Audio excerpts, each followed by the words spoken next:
I felt very similar to Mr. Johnson because intelligent alien life could do so much for humanity. He told us that he was heading to DC this weekend to see the UFO for himself. I appreciated his openness and bravery in this difficult time, and maybe I should do some more research on the issue. As I went to the cafe, I saw Jay busy, and he looked worried.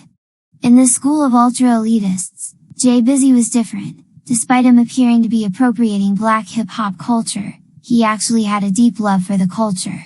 He would talk constantly about hip-hop legends like Kool Herc, NWA, and Big Daddy Kane. He would say, "Alexander, Kanye gonna have me on his albums one day, and I'm definitely bringing you on tour." In all honesty, John was a very bad rapper. He would rhyme cat with fat and all that.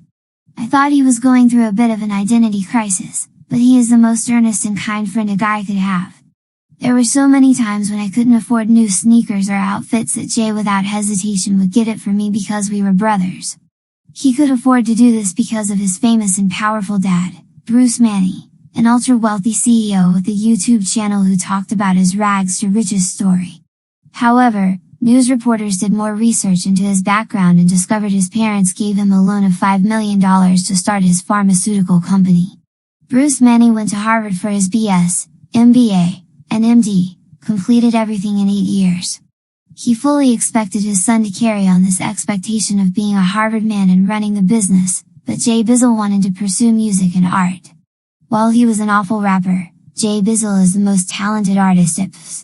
Jay Bizzle could play any instrument you can imagine, but his father disapproved of his passion.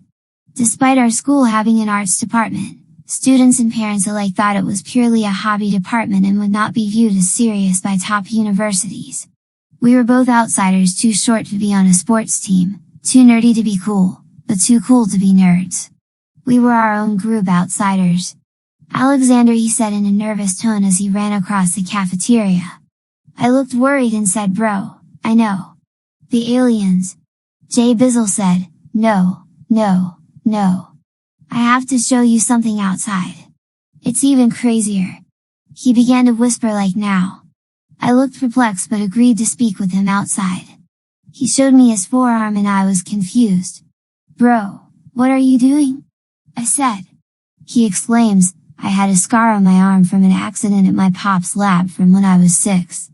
It just disappeared, and whenever I touch a TV or a phone they fucking-plode.